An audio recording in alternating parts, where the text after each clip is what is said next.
Duduk Bapak Ibu yang terkasih ya. Ini perjumpaan kita yang terakhir, saya sedih. Karena nanti subuh saya akan balik ke Jakarta. Tapi saya percaya ya, insya Allah tahun depan kita balik lagi ya. Banyak yang udah tanya, Bu sudah mau jadi warga negara sana ya? Ya sudah gak pulang-pulang. Saudara, Tuhan itu baik luar biasa. Tadi kita mendengarkan kesaksian dari ya Edwardson, bagaimana kehidupan, bagaimana perjuangan. Ketika kita nyanyi itu rasanya gampang ya. Jangan pernah menyerah, jangan berputus asa. Nyanyi itu kelihatan enak ya. Enak gak saudara? Enak banget. Tapi waktu melakukannya itu gak gampang. Tidak seenak waktu kita nyanyi ya. Tadi malam kita sudah belajar, Yesus datang dengan sebuah janji bahwa Dia akan menyertai kita. Tapi berapa banyak kali kita juga tidak percaya bahwa Tuhan menyertai. Ketika keadaan menjadi tidak enak, ketika keadaan menjadi tidak nyaman, ya tidak gampang saudara. Kita berkata bahwa Tuhan itu menyertai. Waktu keadaan keuangan kita baik, waktu kesehatan kita baik, keluarga kita baik, rumah tangga kita baik, bisnis kita baik. Dan kita berkata bahwa Tuhan itu menyertai, itu mudah. Tapi ketika keadaan rasanya sulit dan kita berkata Tuhan menyertai, itu loh yang tidak mudah. Tapi itu iman. Amin. Amin. Ya, waktu engkau punya uang, engkau bilang engkau baik Tuhan, dahsyat. Orang dunia pun melakukan hal yang sama. Tapi ketika kita gak punya uang dan kita bilang Tuhan engkau baik, engkau dahsyat, engkau luar biasa, itu iman. Amin. Dan itu yang dahsyat di mata Tuhan. Ya, saudara mendengar khotbah dan menghidupi melakukan firman itu tidak seenak waktu kita dengar. Makanya ketika kita dengar gampang kita amin, yes. Baru keluar dari pintu gereja itu aja. Udah masuk WA jangan lupa ya jatuh tempo tanggal sekian. Rasanya itu firman melayang semua. Iya Pak, iya. Menghadapi kenyataan hidup ini loh, itu gak mudah. Saya ingat dulu ketika saya di kos-kosan, waktu saya diusir dari keluarga saya di tempat kos, anak cuci baju anak-anak kos, saya doa saudara, saya puasa, saya mencari kehendak Tuhan. Saya doa dapat penglihatan, saya berdiri di depan ribuan orang, saya berkhotbah. Lalu Tuhan berkata, satu saat engkau akan mengalami semua itu. Engkau akan berdiri depan ribuan orang. Bahkan bangsa-bangsa akan menanti pengajaranmu. Pulau-pulau akan menanti pengajaranmu. Saya nangis dalam hadirat Tuhan. Amin Tuhan, aku percaya. Rasanya saya sudah naik tinggi masuk dalam hadirat. Begitu amin keluar kamar doa, lihat pakaian kotor. Cucian. Rasanya buyar semua tadi itu janji-janji Tuhan. Tetapi bagaimana kita bertahan dan tetap percaya kepada Tuhan? Semua akan teruji. Tidak bagi semua orang firman itu akan terjadi. Tuhan berkata kepada bangsa Israel, masuki negeri itu dengan iman percaya. Kalau engkau percaya sungguh-sungguh maka engkau akan mengalami. Tapi kalau engkau tidak percaya maka hal itu tidak akan terjadi kepadamu. Hari ini janji Tuhan sudah dibentangkan. Saudara mendengarkan firman Tuhan sudah begitu banyak. Tapi mari tetapkan dalam hatimu hari ini berkata, yes aku mau percaya dan aku mau melakukan itu Tuhan. Cuma itu yang Tuhan tunggu. Ya, jangan amin-amin di gereja pulang lupa semua saudara. Ayo kita masuki tahun yang baru dengan iman yang baru. Amin.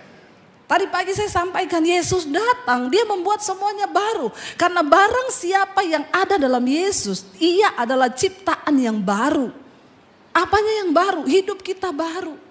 Berkat kita pun baru. Kalau hari ini saudara berkata, Tuhan aku mau keadaan keuanganku lebih baik dari tahun kemarin. Kalau hari ini saudara berkata, aku mau keluargaku lebih baik dari tahun kemarin. Tuhan aku mau bisnisku lebih baik dari tahun kemarin.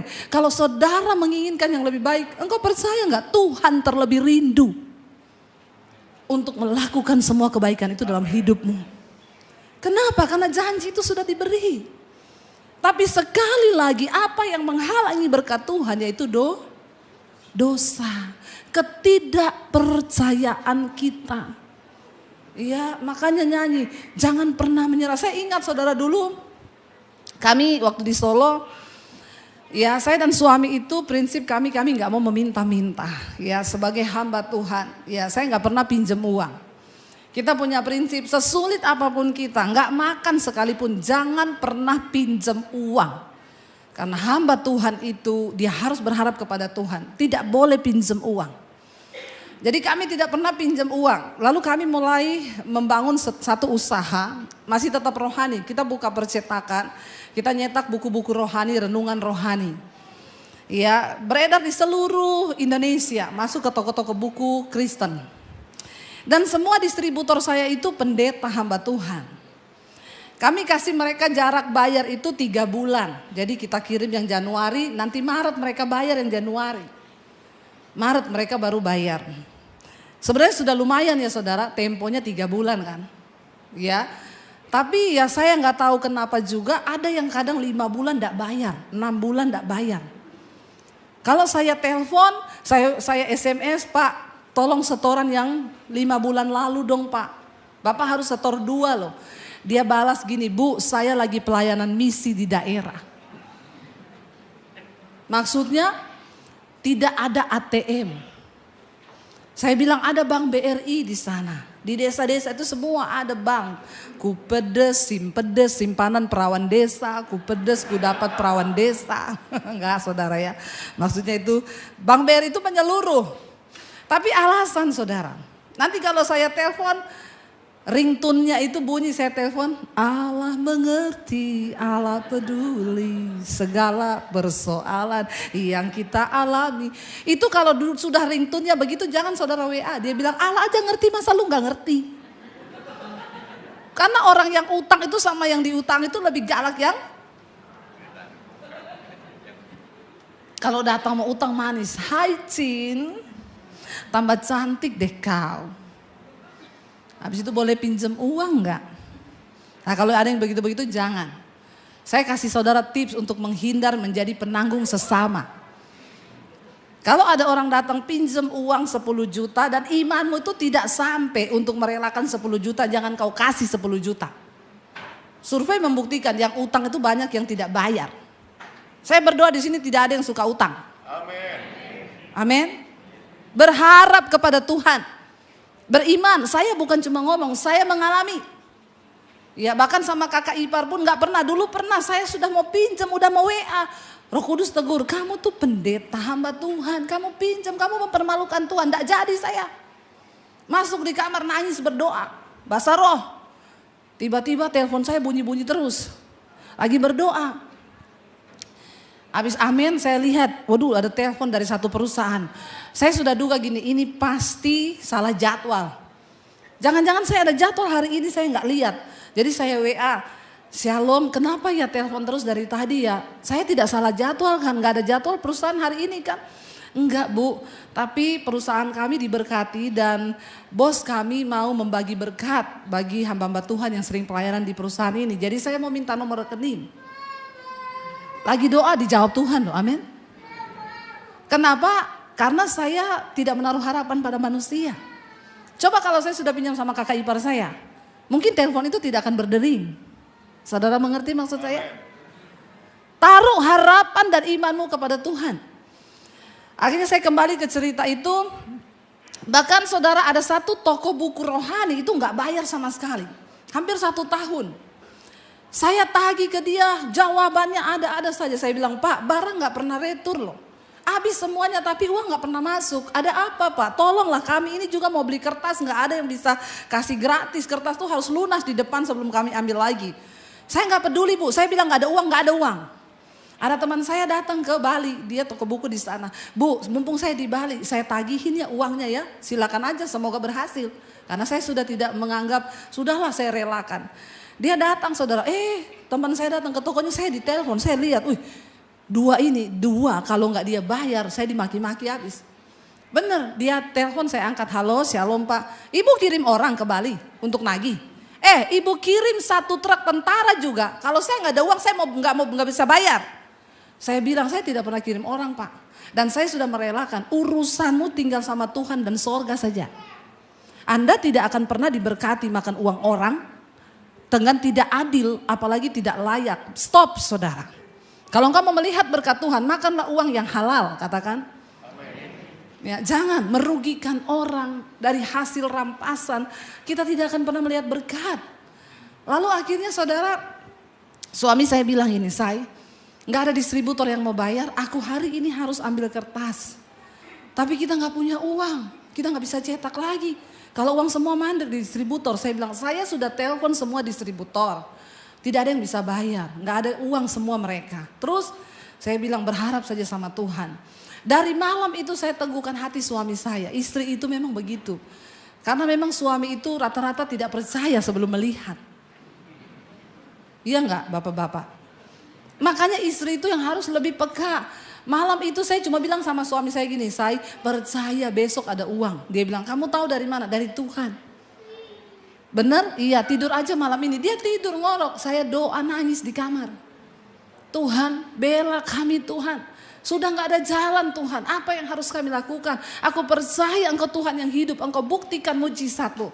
Besok pagi dia pulang, habis pelayanan di doa fajar saudara. Masuk rumah, dia nyanyi lagunya Edwardson. Tapi di aransemen sama dia beda.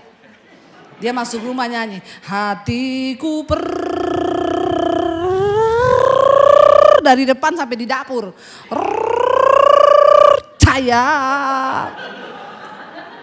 Saya bilang kenapa kamu nyanyi R-nya panjang sekali. Antara percaya dan tidak. Tidak segampang nyanyi lagu kan.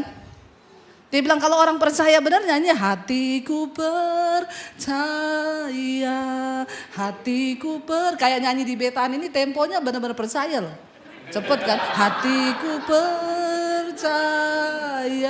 Kalau temponya berubah itu sudah antara percaya dan tidak. Hatiku percaya.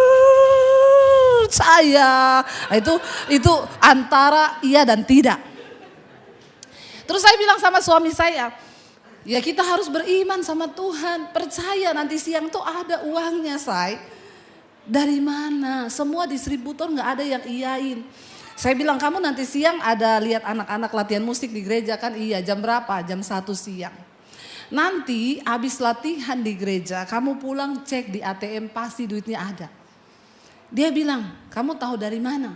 Dari Tuhan. Kamu hubungin distributor ya? Nggak ada. Kamu telepon semua distributor, semua jawabannya nggak bisa bayar.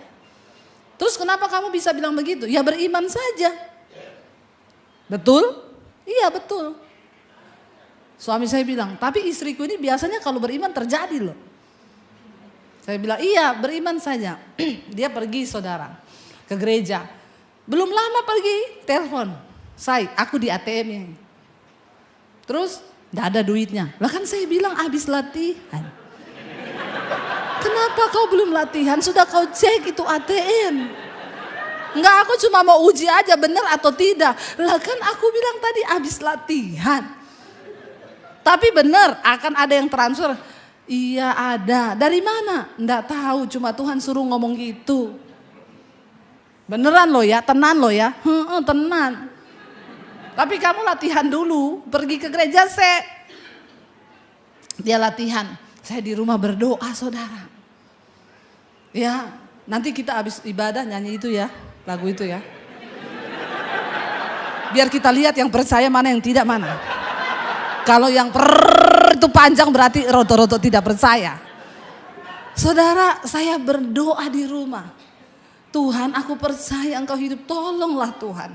Biar suamiku percaya, karena memang laki-laki itu disuruh percaya sulit. Karena laki-laki itu sering lebih pakai logika. Supaya dia melihat bahwa Engkau itu ada istri-istri yang harus berdoa begitu buat suamimu, amin. Nggak ada yang amin ibu-ibu ini. Ya amin yang kenceng. Kita bantu mereka untuk percaya, karena laki-laki itu lebih sering pakai logika. Anaknya masih kuliah 10 tahun, dia udah mikir dari sekarang. Bener, ada bapak-bapak bu mau beli rumah saya enggak, kenapa? Anak saya mau kuliah bu. Kuliahnya kapan Pak? Tahun ini masuk enggak? 5 tahun lagi. Lah kenapa bapak udah mau jual rumah sekarang? Saya takut nggak ada uang jadi buat siap-siap. 5 tahun ke depan dia sudah mikir. Bapak-bapak maaf ya, otakmu itu ukurannya kecil. Memorinya juga sempit, terbatas. Enggak 1 tera. Jadi enggak usah kau pikir urusan 5 tahun mendatang. Itu urusan Tuhan. Amen. Bukankah Alkitab berkata kesusahan sehari cukup untuk sehari? Makanya survei membuktikan yang paling banyak kena stroke itu bapak-bapak. Ini benar, karena ukuran otak laki-laki itu lebih kecil daripada perempuan. Sementara memorinya full, overload. Akhirnya stroke. Beda sama perempuan, ukuran otaknya lebih besar, tapi kosong, gak ada yang dipikir.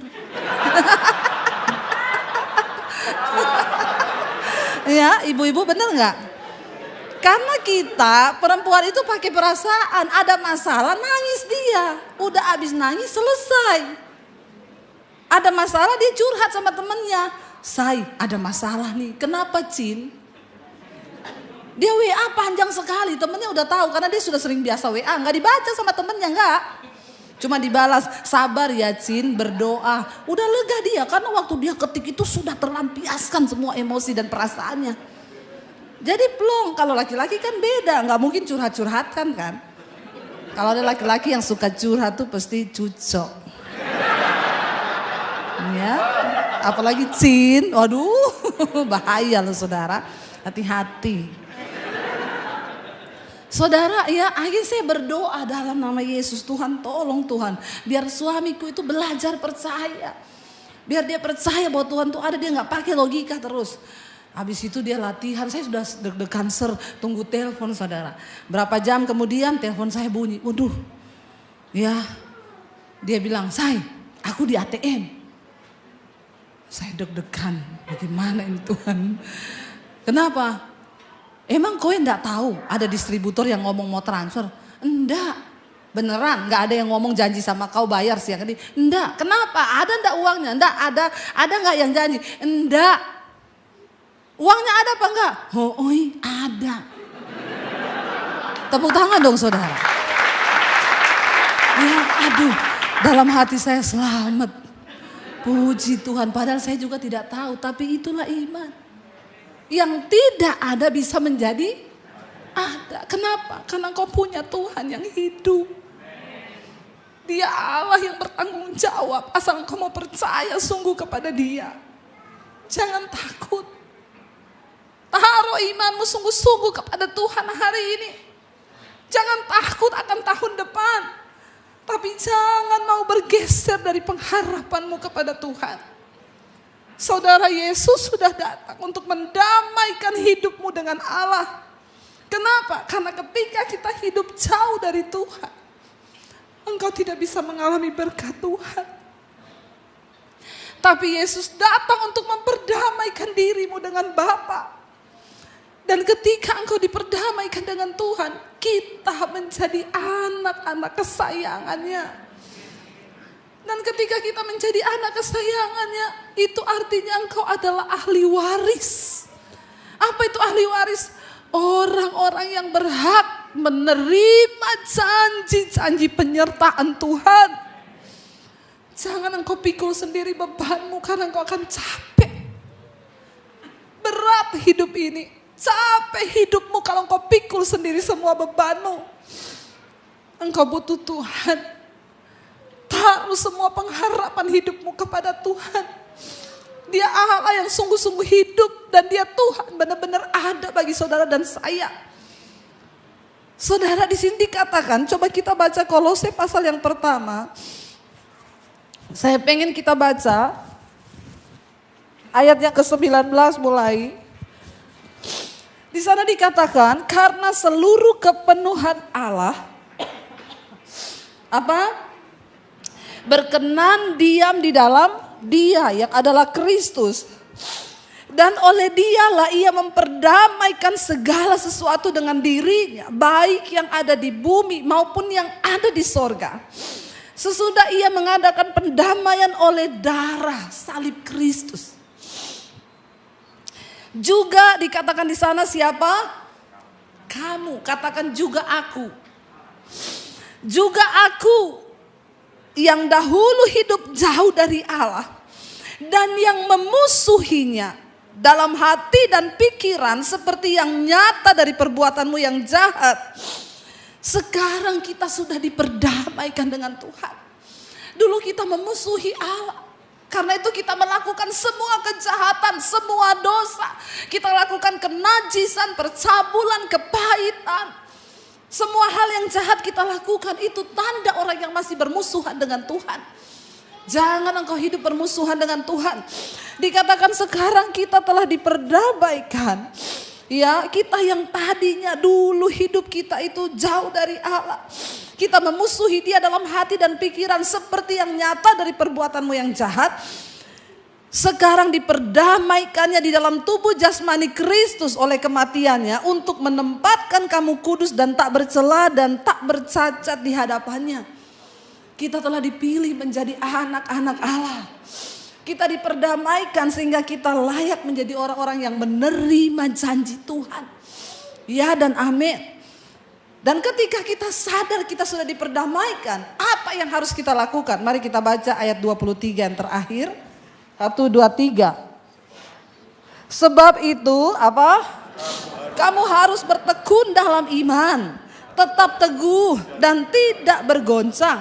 Dan jangan mau digeser dari pengharapan Injil yang telah kamu dengar dan yang telah dikabarkan di seluruh alam di bawah langit. Dan yang aku ini, Debbie Basjir, ini Paulus yang telah menjadi pelayannya. Kita menjadi pelayan-pelayan perdamaian itu, membawa perdamaian Kristus dalam hidup kita. Bertekun dalam iman hari-hari ini saudara. Masuki tahun yang baru. Dengan engkau bertekun di dalam iman. Saya kemarin dapat telepon dari seorang. Bu, saya menjadi Kristen puluhan tahun dengan suami saya. Kami di gereja bu, tapi saya tidak mengerti menjadi Kristen yang benar. Ternyata banyak hal yang kami lakukan di luar pengetahuan iman. Setelah saya mendengarkan khotbah-khotbah ibu, saya mengerti. Ibu tahu sekarang setiap hari saya dengar khotbah ibu itu 4 jam sampai 5 jam. Awalnya suami saya itu setiap kali pulang lihat saya dengar khotbah ibu, apa sih kok tiap hari dengerin itu terus. Lama-lama di tempat tidur suaminya ikut mendengar. Dia bilang benar juga ya. Lalu bu sekarang suami saya ketagihan untuk dengar khotbah. Hari-hari ini kami terus bertumbuh dalam iman dan banyak sekali yang Tuhan ubah dari hidup kami. Dan kami semakin menjadi cinta Tuhan. Saya bilang yes. Itu artinya engkau ketemu dengan Tuhan secara pribadi. Engkau mulai mencintai Dia. Orang yang berjumpa dengan pribadi Yesus akan mencintai Dia. Dan mereka suka akan hal-hal rohani. Bangun imanmu. Taruh pengharapanmu kepada Tuhan. Hanya orang yang terus membangun dan bertekun di dalam iman. Yang tidak akan tergoncang dan tidak akan tergeser. Dikatakan jangan mau digeser. Kalau ayat ini berkata jangan mau digeser. Berarti ada satu kuasa yang mencoba menggeser imanmu. Mana tadi yang badannya besar di sini? Yang atletis, Fandi ya? Sini, yang paling gede. Saya mau pakai dia jadi alat peraga. Soalnya dia badannya besar. Kita lihat seberapa besar kekuatannya. Ya. Saya pilih ini yang paling besar, berdiri samping saya. Sini, berdiri. Ya. Ini kan gede saudara badannya ya. Coba kalau saya geser, tergeser kan? Tapi sekarang kamu pasang kuda-kuda karena kamu tahu saya akan menggeser. Dengan kekuatan yang sama. Saya tidak menambah kekuatan loh. Ya, saya melihat. Sudah? Makan banyak tiap hari toh? Oh, ini belum makan. Ah, alasan. Ya, coba ya, pasang kuda-kuda ya. Saya dengan kekuatan yang sama. Nggak bisa loh, malah saya mau tergeser loh. Ih, beneran. Saya tambah loh saudara. Saya tambah 3 kali lipat. Ih, nggak bisa. Ini yang namanya jangan mau digeser. Tadi waktu dia nggak tahu saya mau geser, dia tergeser. Tapi karena dia tahu ada satu kuasa yang akan mencoba menggeser dia pasang kuda-kuda. Ih, tolong tunduk sama saya. Ayo geser. Udah Pandi turun Pandi. Aduh, ya saya keseleo loh tangan saya. Haleluya saudara ya. Saudara, waktu dia tahu ada satu kuasa yang mau coba menggeser, dia pasang kuda-kuda. Ayat ini berkata, kamu jangan mau digeser. Apa yang bisa menggeser imanmu? Persoalan hidupmu. Tantangan, ketakutan, kekhawatiran setiap saat berusaha menggeser iman kita. Tapi ayat ini berkata, orang yang sudah menerima Yesus dan diperdamaikan dengan Yesus, engkau tidak akan bergoncang. Memang mungkin ada air mata. Memang mungkin akan ada tekanan. Tapi engkau terus kuatkan iman dan berkata, aku percaya Tuhan. Ibu yang telepon saya dan bilang, Bu, sekarang setiap hari saya dan suami dengar firman. Ibu tahu dulu ketika ada masalah kami salahkan Tuhan.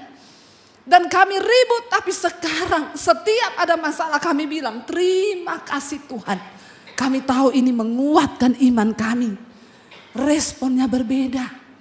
Dan itu bisa terjadi hanya ketika engkau bertekun di dalam iman. Saya undang para imam musik maju ke depan.